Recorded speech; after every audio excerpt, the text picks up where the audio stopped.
Dirimu nggak apa-apa. Ya, di sini saya akan menyampaikan diseminasi budaya positif untuk tugas saya sebagai calon guru penggerak, yaitu tugas aksi nyata modul 1.4. Diseminasi budaya positif.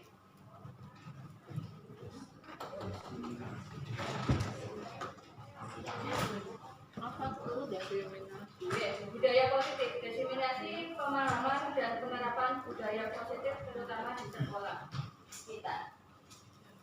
Konsep utama modul budaya positif, yang pertama perubahan paradigma belajar, kemudian yang kedua disiplin positif, yang ketiga motivasi perilaku manusia, yang keempat kebutuhan kecerdasan, yang kelima posisi kontrol restitusi, yang keenam keyakinan kelas, dan yang ketujuh segitiga restitusi. Yang pertama, pembelajaran dengan paradigma baru.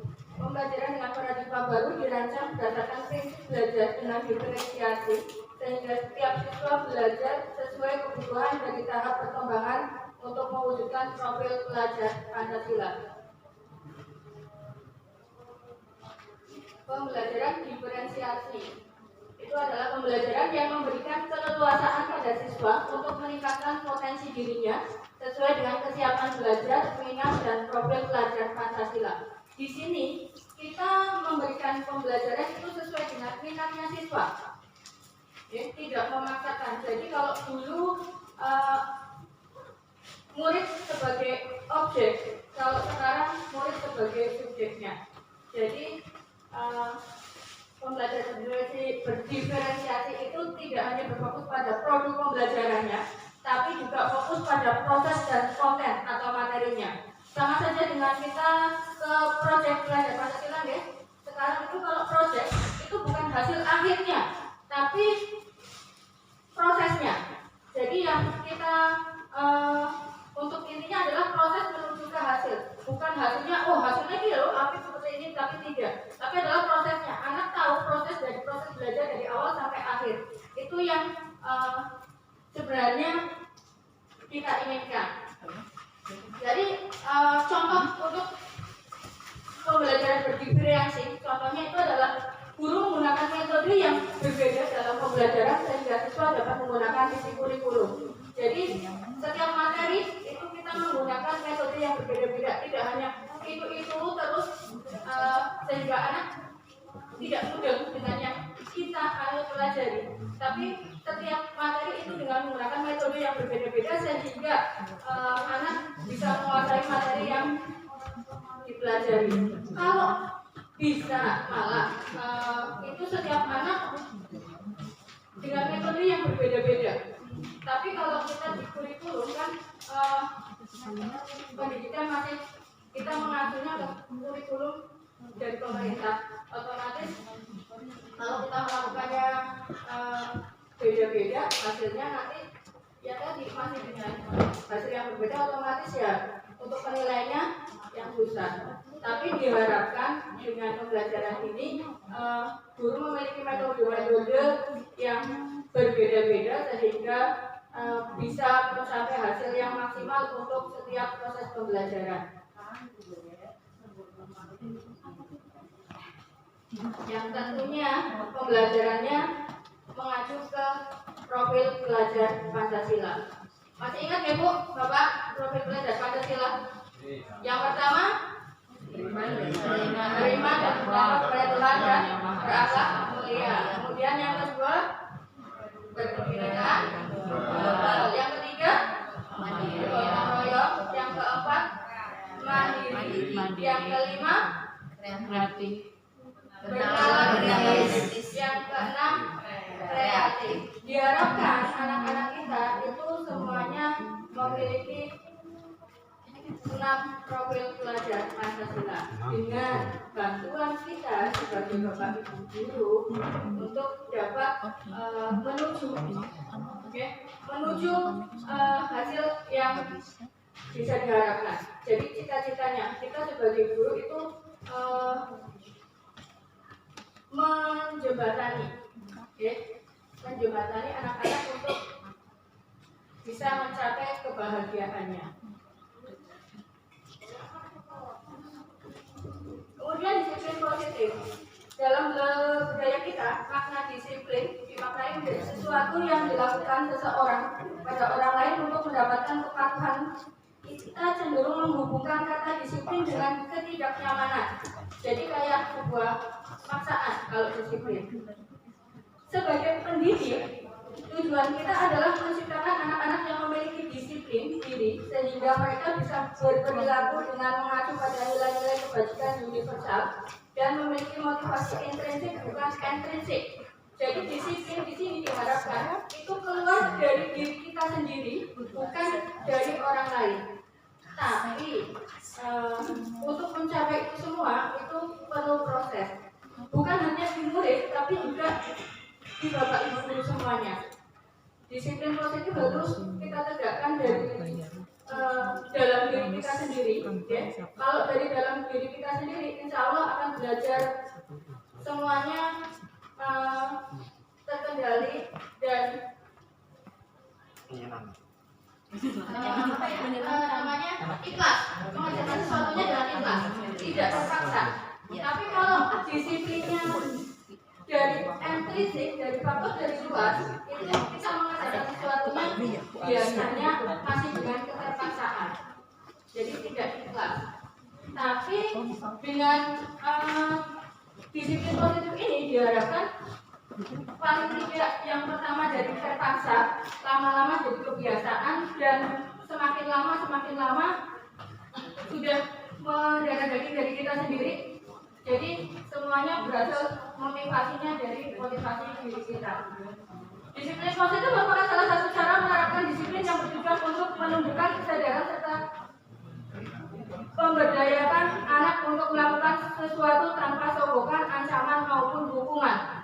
Jadi kita ke anak pun menerapkan disiplin positif. Jadi anak jangan dipaksa, ya, jangan dipaksa atau disogok. Biasanya kita melakukan sesuatu itu dengan iming-iming hadiah.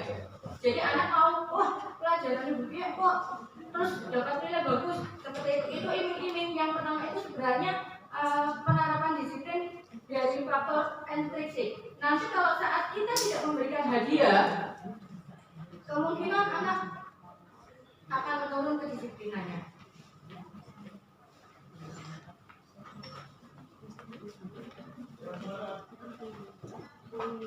Yang berikutnya adalah kebutuhan dasar manusia. Kebutuhan dasar manusia yang pertama bertahan hidup. Fisiologis ini kebutuhan dasar kita sebagai manusia. Kemudian yang kedua adalah kasih sayang dan rasa diterima. Setiap orang pasti membutuhkan kasih sayang dan diterima dimanapun kita berada. Ya, kalau kita merasa tidak diterima di suatu lingkungan, pasti akan tersingkir. Otomatis beradaptasi, ya betul. Kalau menurut pelajaran biologinya itu adaptasi, diterima di lingkungan. Otomatis kalau kita sudah diterima di suatu lingkungan, kita akan mendapatkan kasih sayang dan itu merupakan kebutuhan dasar manusia. Kemudian yang ketiga adalah penguasaan. Yang keempat kebebasan, yang kelima kesenangan.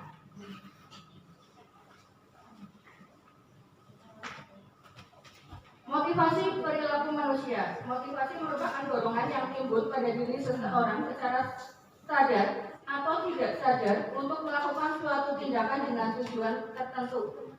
Memiliki motivasi untuk melakukan tindakan, menghindari ketidaknyamanan dan hukuman. Jadi contoh anak, murid melakukan disiplin karena ia takut dihukum, ini namanya motivasi intrinsik.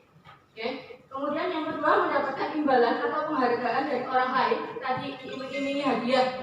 Jadi kalau ada hadiahnya, terus semangat. Kalau tidak ada hadiahnya, otomatis langsung belajar. Itu murid melakukan disiplin karena ia ingin mendapatkan imbalan. Ini merupakan juga motivasi intrinsik. Kemudian yang ketiga adalah menghargai nilai-nilai kebajikan diri sendiri. Di sini murid melakukan disiplin diri karena sadar akan nilai kebajikan dirinya. Ini merupakan motivasi intrinsik. Di sini diharapkan Bapak Ibu guru semuanya dapat membentuk murid-murid kita, mendapatkan motivasinya secara intrinsik, bukan dari paksaan keluar.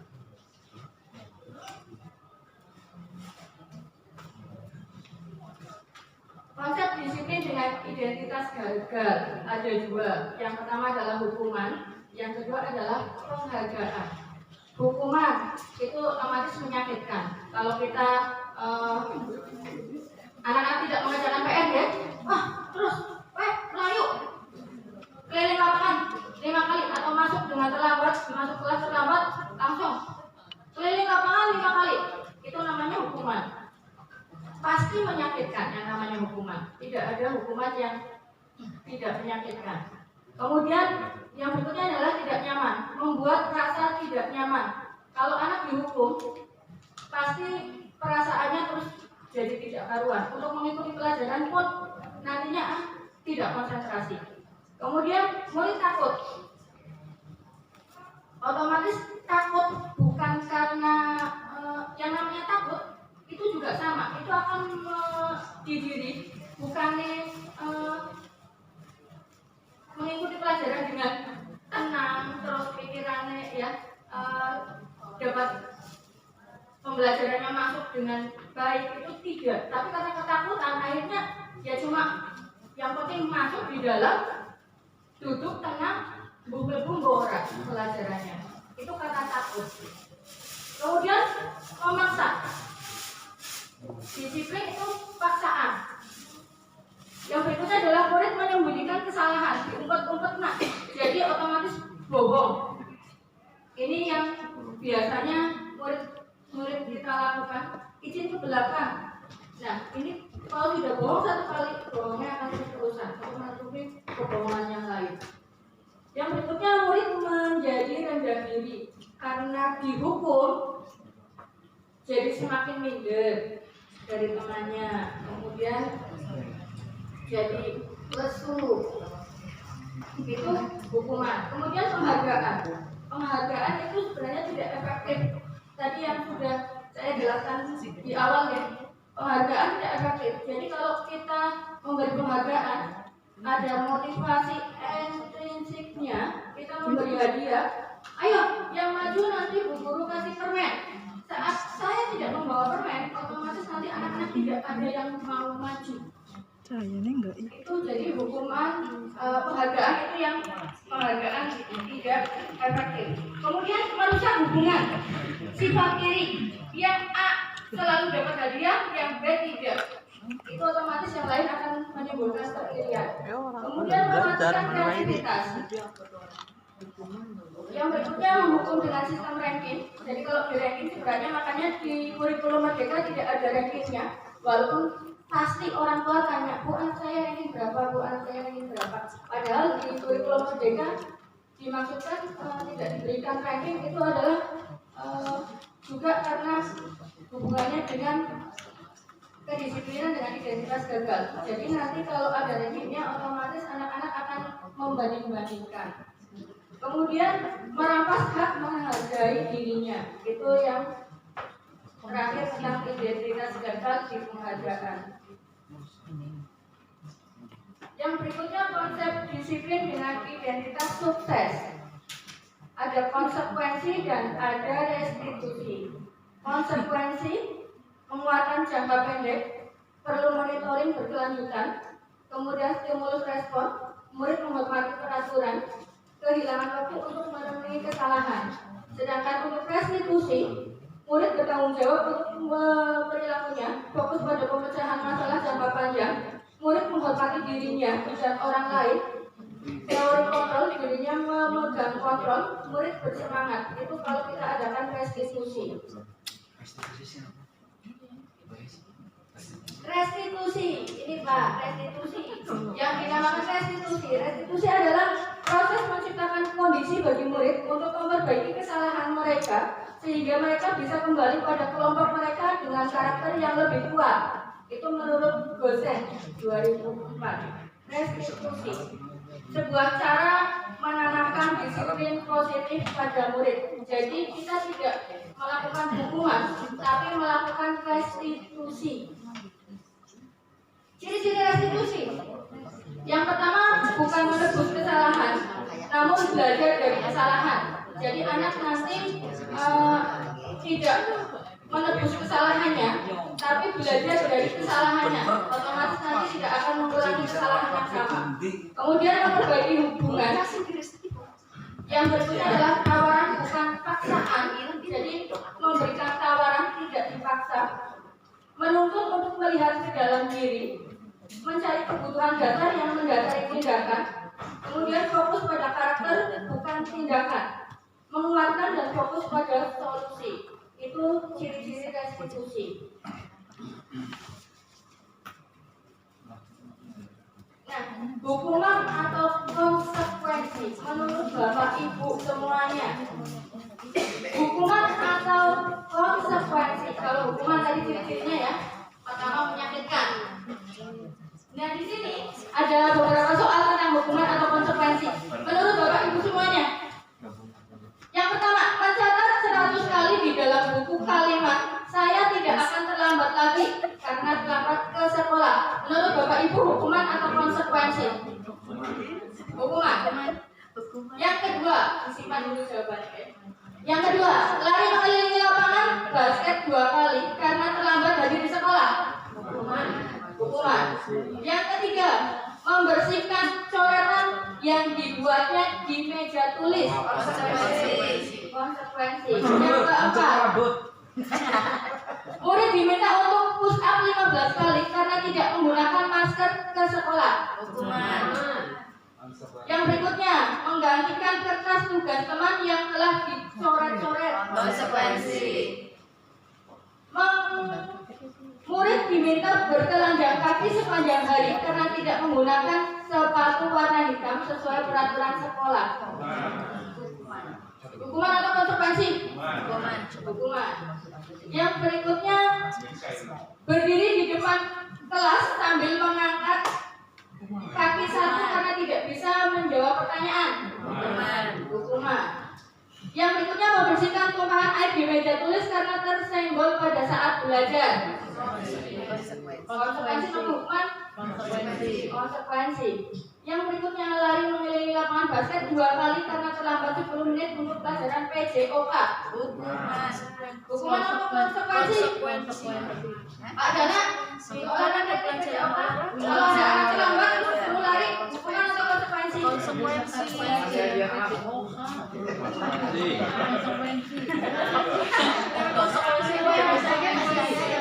Kalau sudah ada kesalahan konsekuensi. Hukuman atau konsekuensi? Konsekuensi.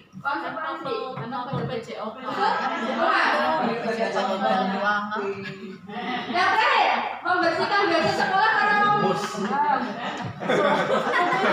gaji sekolah karena menggunakan pensil kawannya. Konsekuensi. Hukuman atau konsekuensi? Hukuman. Ya, tadi yang sudah Bapak Ibu jawab ya. Kalau nggak perhatian tidak dijawab. Yang pertama, mencatat 100 kali di dalam buku kalimat saya tidak akan terlambat lagi karena terlambat ke sekolah. Itu merupakan hukuman. Kemudian, lari mengelilingi lapangan basket 2 kali karena terlambat hadir di sekolah. Itu merupakan hukuman. Kemudian, membersihkan coretan yang dibuatnya di meja tulis adalah konsekuensi. Murid diminta untuk push up 15 kali karena tidak menggunakan masker ke sekolah. Menggantikan tugas teman yang telah dicoret-coret. Konsekuensi. Murid diminta bertelanjang kaki sepanjang hari karena tidak menggunakan sepatu warna hitam. Hukuman. Kemudian berdiri di depan kelas sambil mengangkat kaki satu. Hukuman. Membersihkan tumpahan air di meja tulis karena tersenggol pada saat belajar. Konsekuensi. Lari mengelilingi lapangan basket 2 kali karena terlambat 10 menit untuk pelajaran PJOK. Konsekuensi.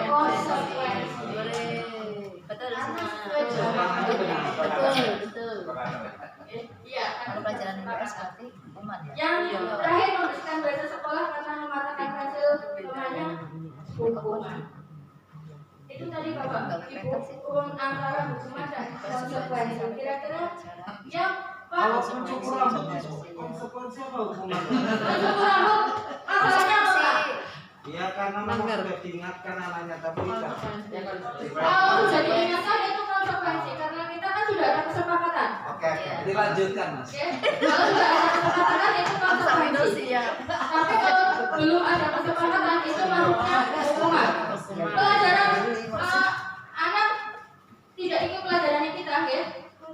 Kita sudah di dalam anak tidak sampai akhir pelajaran tidak masuk, tidak datang. Terus kita terus dicukur rambutnya, itu namanya hukuman.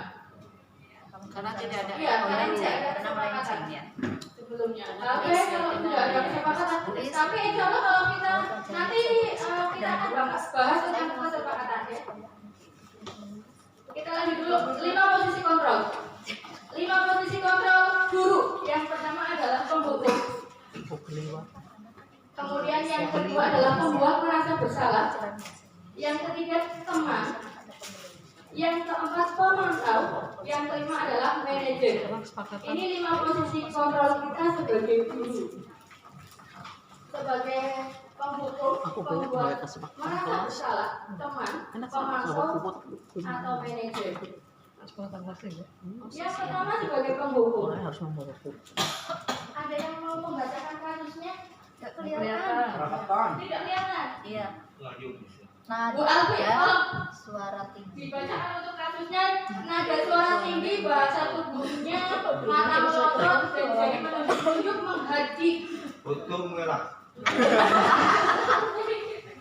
Ih, orang-orang yang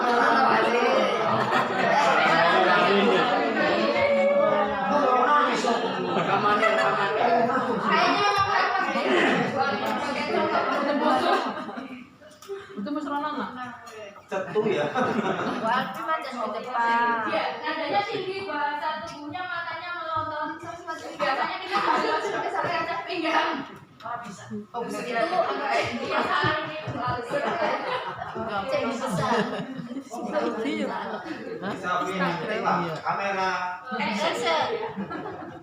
Terlambat lagi, pasti terlambat lagi. Selalu datang terlambat. Kapan bisa datang tepat waktu? Arah kesu. Ya, kurang kesu ya. Kurang kesu. Betul bisa Bukan katanya Ambil yang efek. ada muridnya kan. betul ya langsung ya. Langsung ngomong. Bila wis Bila. Bina. Bila. Stimulus. Dengan mati. Kita lanjutkan ya Bapak Ibu. Dengan ada pemhukum. Terlambat lagi, pasti terlambat lagi. Selalu datang terlambat. Kapan bisa datang tepat waktu? Sambil biasanya itu berkaca pinggang, ya. Bagaimana perasaan murid bila guru berbicara seperti itu pada saat muridnya datang terlambat? Ya, takut. Terus kira-kira biasa aja. Kalau biasa aja tadi kata Bu Alfi Justin ya. Ya, kemungkinan murid marah dan mendendam. Ini yang paling bahaya nih Bapak Ibu. Kalau kita menghukum murid itu kemungkinan murid marah dan mendendam atau bersifat agresif. Bisa jadi sesudah kembali duduk, murid tersebut akan mencoret-coret bukunya atau meja tulisnya. Lebih buruk lagi, sepulang sekolah murid melihat motor atau mobil Bapak Ibu guru dan akan menggores kendaraan tersebut dengan paku. Itu jadi ada rasa dendam. Itu kalau murid kita hukum. Kemudian yang kedua, pembuat merasa bersalah. Dengan nada suara memelas, halus, sedih, bahasa tubuhnya merapat pada anak, lesu. Ini kayaknya cocok banget kalau Bu Surya yang lemah lembut ya, yang lemah lembut. Kemudian dengan bahasa yang lemah lembut, lesu, Hadi, kamu ini bagaimana ya? Kamu sudah berjanji dengan ibu tidak akan terlambat lagi. Kamu kenapa ya senang sekali mengecewakan ibu? Ibu benar-benar kecewa sekali. Bagaimana perasaan murid bila ditegur seperti cara ini?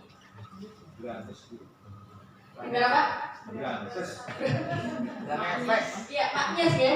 Nah, otomatis murid kita akan merasa bersalah karena tadi dengan teguran yang seperti itu. Bukan dengan cara dihukum, tapi dengan cara ditegur secara lembut.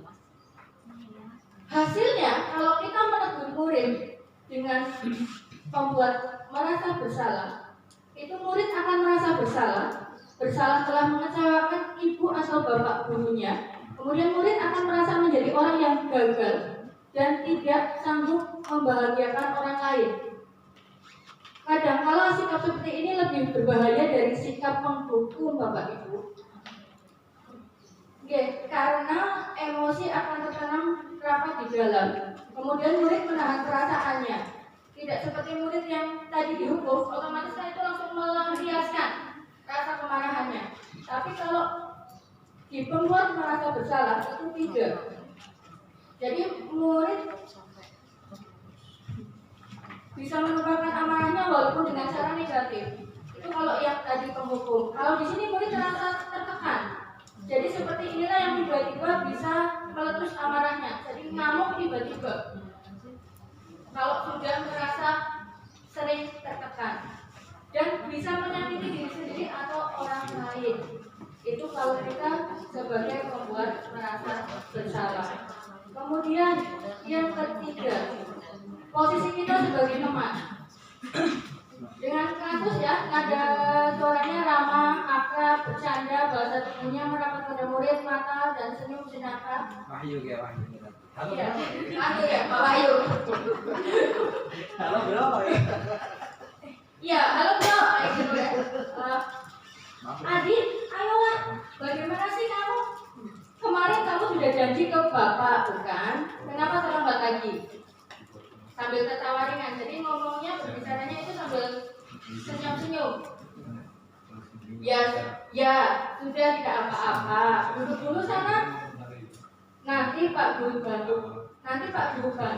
Kamu ini sambil senyum-senyum. Kemudian bagaimana perasaan murid dengan sikap guru yang seperti itu?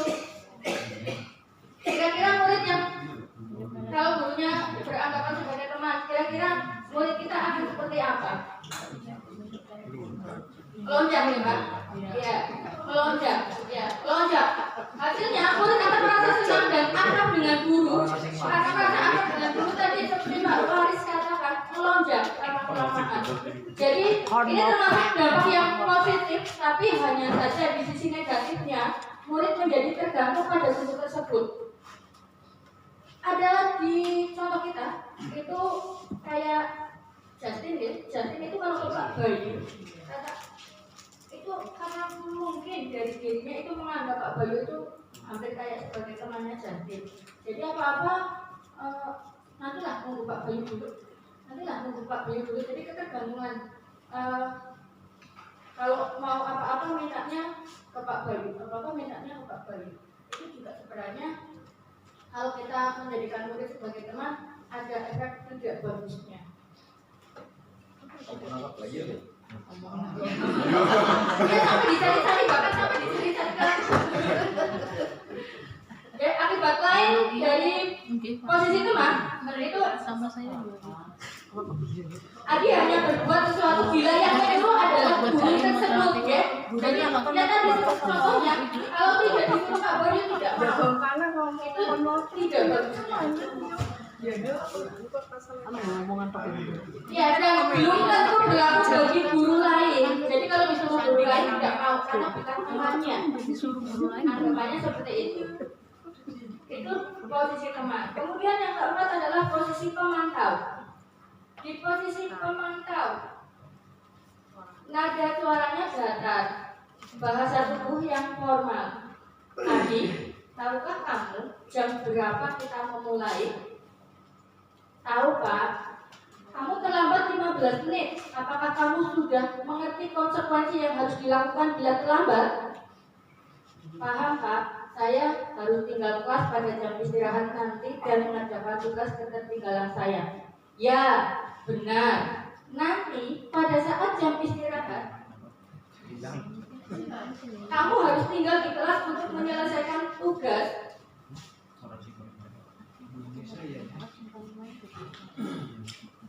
Yang tertinggal tadi, saya tunggu.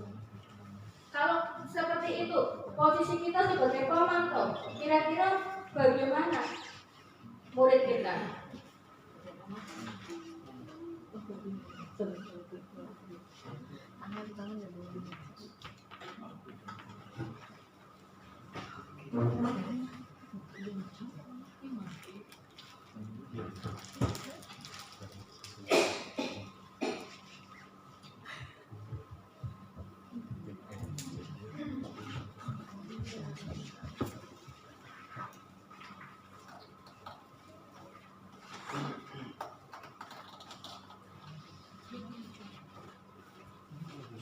Kalau seperti ini hasilnya,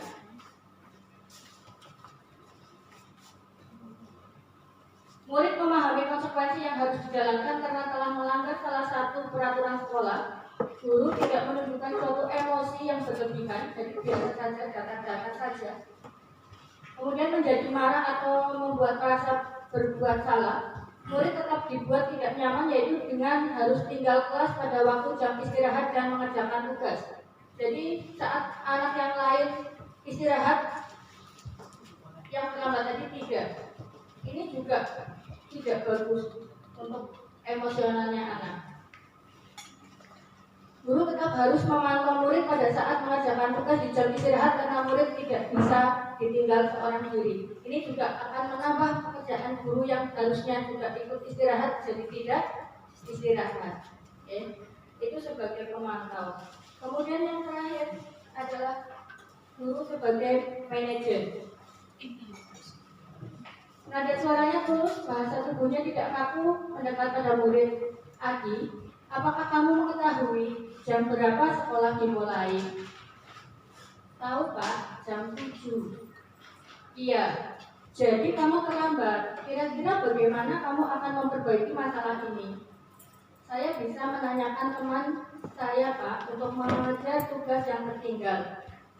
Baik, itu bisa dilakukan. Apakah besok akan ada masalah untuk kamu agar bisa hadir tepat waktu ke sekolah? Tidak Pak, saya bisa hadir tepat waktu. Baik, saya hargai usahamu untuk memperbaiki diri. Kira-kira kalau ada anak yang terlambat seperti ini, kita tanya apa masalahnya, apa penyebabnya, kemudian apa yang akan dilakukan oleh anak tersebut, kira-kira hasilnya bagaimana Bapak Ibu? Tergantung anaknya, Bu. Tergantung anaknya. Yang diharapkan hasilnya ya, fokus pada murid, bukan untuk membahagiakan guru atau orang tua. Murid sudah mengetahui adanya suatu masalah, jadi murid tahu apa salahnya. Kemudian bila guru mengambil posisi pemantau, guru itu akan melihat apa konsekuensinya yang didapat jika dia terlambat, kemudian apa peraturannya. Di posisi manajer, guru akan mengembalikan tanggung jawabnya pada murid untuk mencari dan jalan keluarnya. Jadi bukan guru yang menentukan jalan keluarnya, tapi murid sendiri yang menentukan jalan keluar permasalahan dengan bimbingan guru. Jadi kita akan menanyakan bagaimana seperti tadi ya, terlambat kenapa, alasannya apa, kira-kira besok akan terlambat lagi atau tidak, seperti itu. Itu adalah sebagai manajer. Jadi yang posisi kelima ini sebagai manajer, itu guru tidak memberikan penekanan ke siswa, ke murid ya. Jadi kira-kira di manakah posisi kita? Di pertama, kedua, ketiga, keempat atau kelima? Kelima. Di posisi ke lima ya. Ya, harusnya. Memang harusnya di posisi kelima. Walaupun ada beberapa masalah yang kita berada di posisi, ada yang biasanya kita berada di posisi teman ya, ada yang di posisi tapi paling bagus itu adalah kita berada di posisi manajer. Jadi kita Jarumnya kontennya banyak. aneh deh. Jadi setiap ada masalah ya Bapak Ibu, setiap ada masalah kita gali dulu permasalahannya. Sebelum kita melakukan itu, kita melakukan gali dulu masalahnya apa.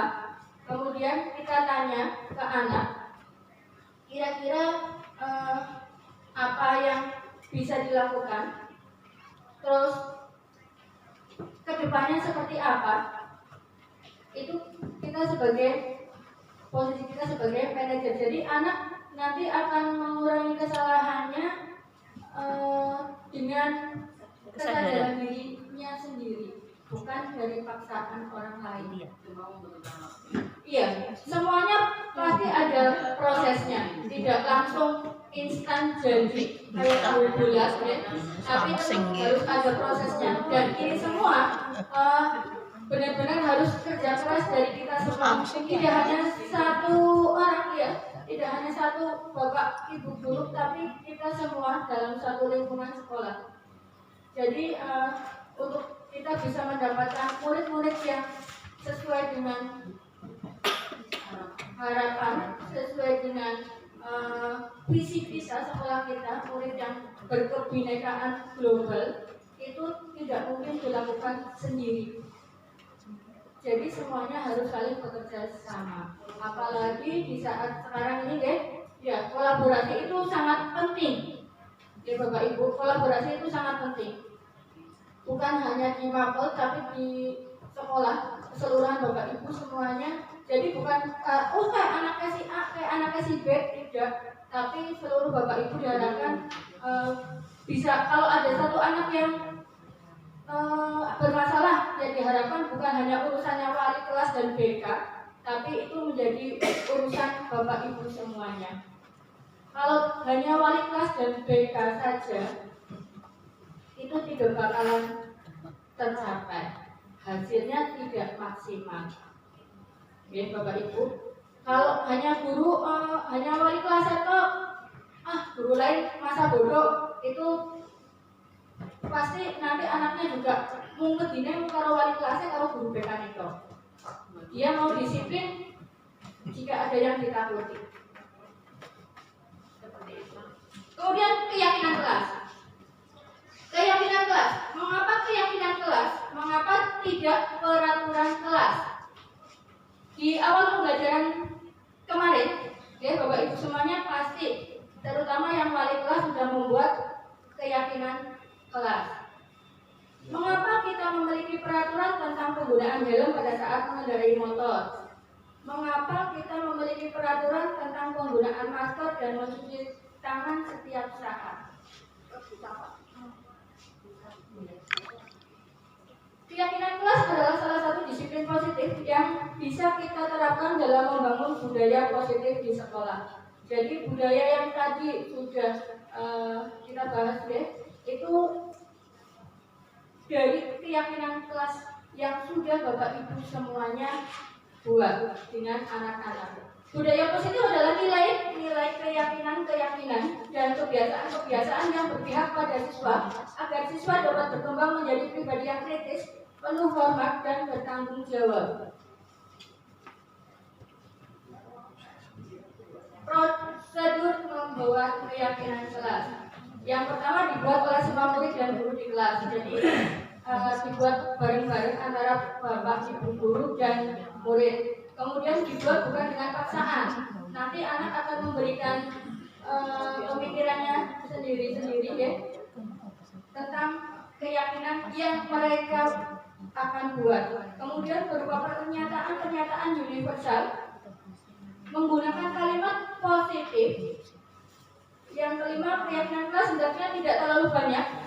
Jadi tidak perlu keyakinan kelas bahwa ini 20 nomor. Tidak, tapi yang penting itu mudah diingat dan dipahami oleh semua warga kelas. Jadi tidak perlu banyak-banyak untuk kita membuat keyakinan kelas.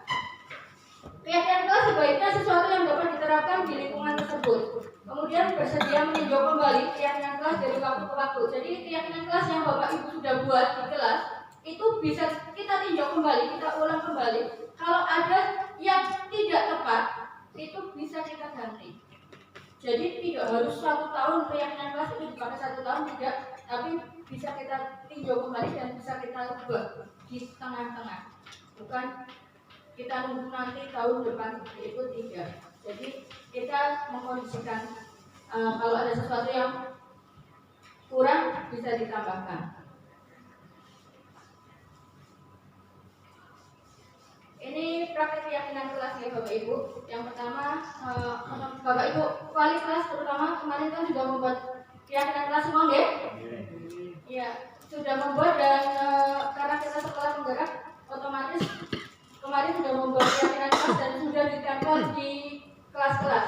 Selain keyakinan kelas di kelas, kita juga Bapak Ibu guru mapel juga membuat keyakinan kelas kesepakatan ya. Ya, kesepakatan belajar dengan siswa itu juga di awal pembelajaran kita lakukan. Di sini contoh praktik keyakinan kelas. Jadi guru memberikan pertama memberikan tentang apa itu keyakinan kelas seperti itu. Kemudian nanti anak-anak kita kasih contoh, terus menuliskan, anak-anak menuliskan apa yang mereka yakini. Terus di papan, ditempel di papan tulis, kemudian kita pilih-pilih yang mana yang sama, mana yang itu. Kemudian kalau kalimatnya belum merupakan kalimat positif, kita rubah menjadi kalimat positif. Jadi di keyakinan kelas tidak ada kalimat negatif. Tidak boleh membuang sampah sembarangan. Tidak seperti itu Bapak Ibu, tapi harus menggunakan kalimat positif. Kalau tidak boleh membuang sampah sembarangan, kira-kira kalimat yang bagus apa Bapak Ibu? Membuang sampah pada tempatnya. Iya, buanglah sampah pada tempatnya. Jadi kalimatnya kita menggunakan kalimat positif. Tidak boleh berlarian di koridor. Itu kita rubah menjadi Pelan-pelan saja. pelan-pelan saja.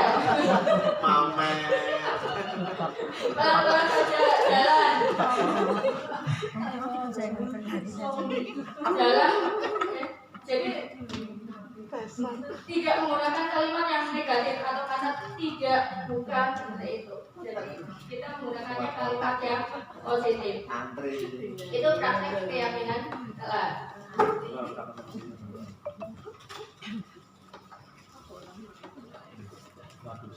Yang berikutnya segitiga restitusi. Segitiga restitusi. Tadi ini hubungannya dengan restitusi. Kita mengatasi anak, kita sebagai manajer. Ya Bapak Ibu, di segitiga restitusi ini ada 3 tindakan. Yang pertama menstabilkan identitas, kemudian yang kedua adalah validasi tindakan yang salah, yang ketiga menanyakan keyakinan.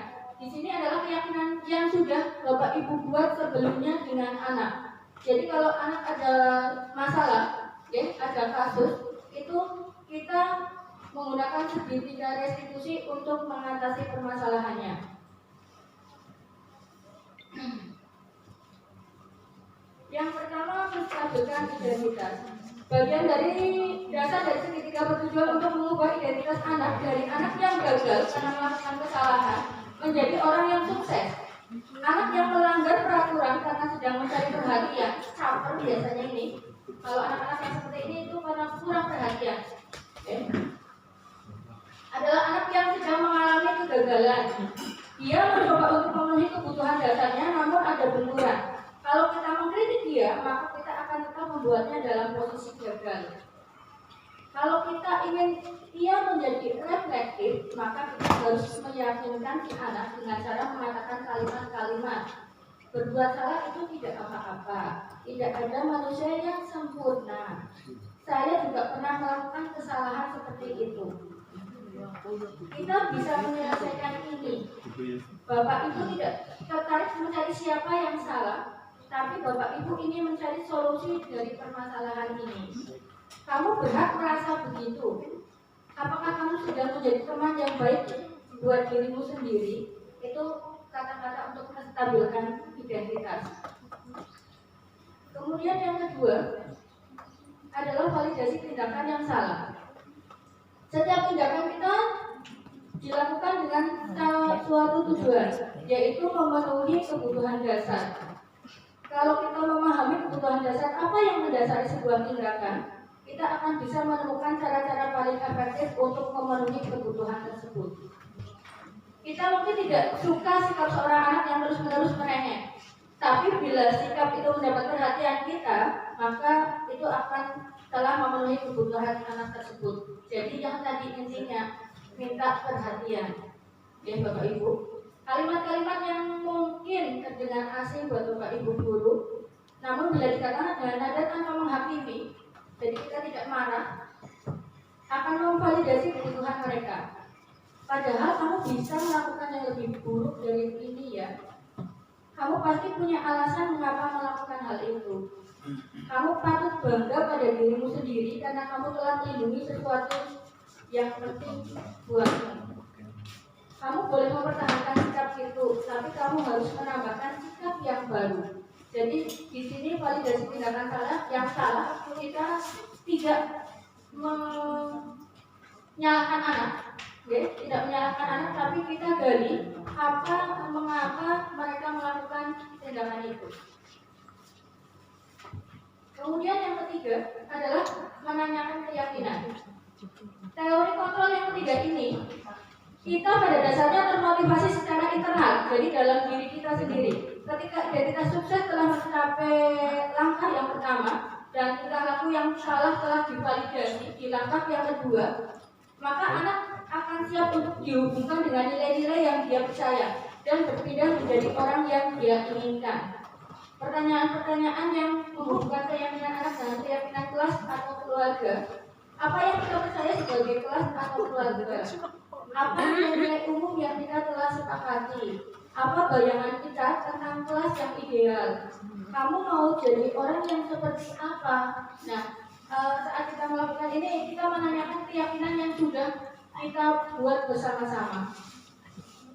Untuk segitiga restitusi ini, kemarin saya sudah membuat videonya ya, dengan beberapa anak. Contoh segitiga restitusi yang sudah saya lakukan. Tapi untuk videonya ini suaranya karena kemarin ternyata suaranya kurang jelas.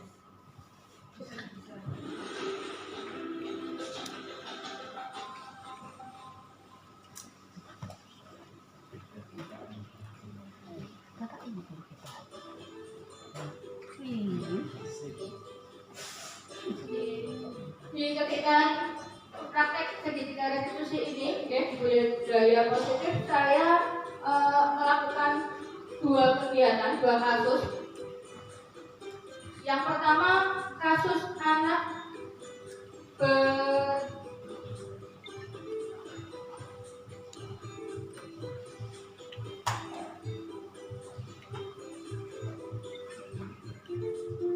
kasus yang pertama, Gibran. Itu Gibran menggunakan seragam tidak sesuai dengan jadwalnya. Jadi di saat hari Jumat seharusnya yang memakai karena hari Jumat ada pelajaran 3, tetapi Gibran menggunakan seragam pramuka. Jadi tidak sesuai dengan peraturan sekolah. Dan selain itu Gibran juga tidak menggunakan sabuk apa? Hasduk. Suaranya kurang jelas dulu, Pak. Suaranya nggak ada. Nah, di sini saya melakukan segitiga restitusi dengan Gibran dengan cara memanggil dia berdua. Jadi saat kita melakukan segitiga restitusi diharapkan tidak ada orang lain dulu Bapak Ibu. Jadi hanya kita berdua dengan anak. Jadi anak tidak akan merasa terintimidasi. Pokoknya ada Gibran ya.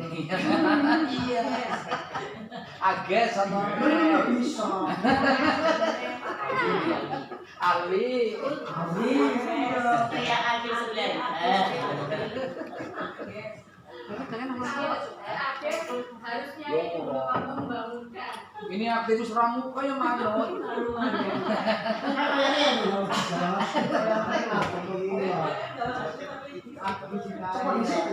Iya.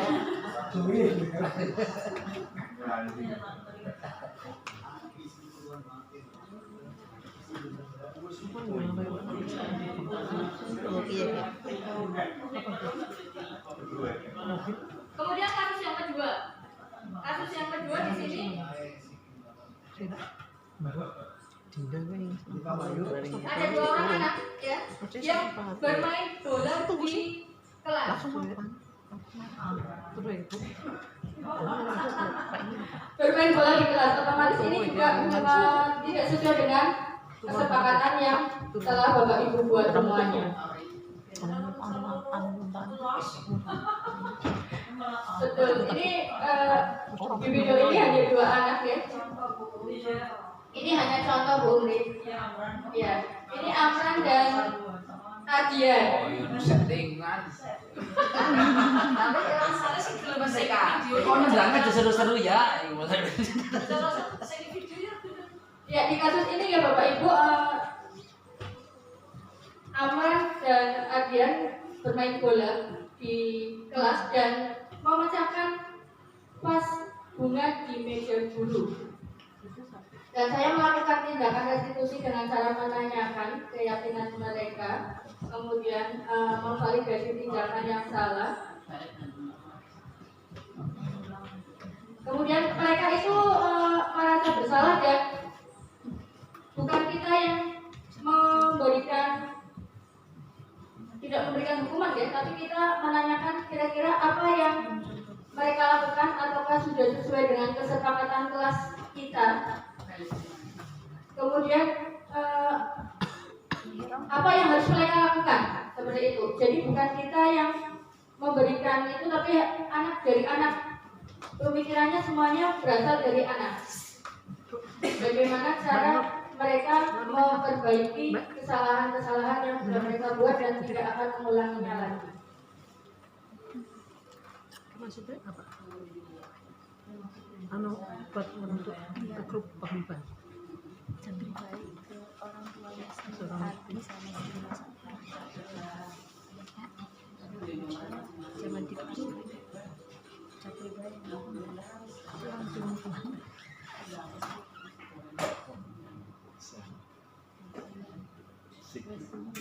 tiga resi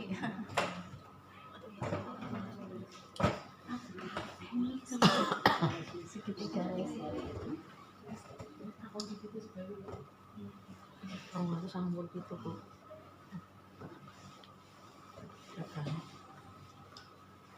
aku sambul ini kok dinding aku mesti ngomong terus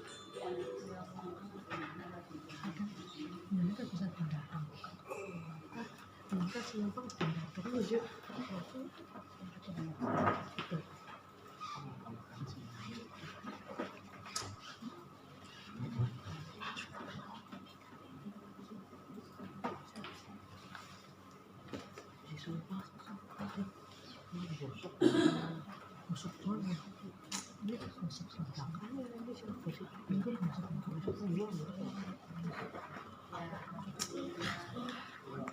Terima kasih.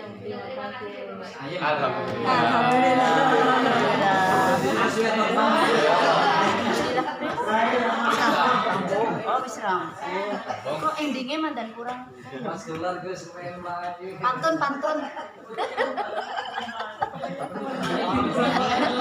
Aduh, Mbak Yuyun. Endingnya pantun, Mbak Yuyun. Iya, belum ending. Mbak Yuyun pantun dulu, Mbak Yuyun sebelum dari.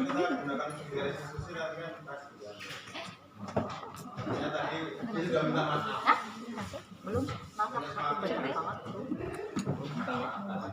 Itu tadi ya Bapak Ibu contoh dari segitiga restitusi yang sudah saya lakukan. Dimohonkan untuk Bapak Ibu semuanya dalam mengatasi kasus-kasus yang ada di SMP Negeri 2 Kroya, kita lakukan dengan cara segitiga restitusi. Oke, semoga diseminasi budaya positif yang sudah saya sampaikan tadi dapat memberikan manfaat buat kita semuanya. Terima kasih Bapak Ibu atas waktunya. Saya tutup. Wassalamualaikum warahmatullahi wabarakatuh. Waalaikumsalam warahmatullahi wabarakatuh. Terima kasih Pak Yusuf. Masa berganti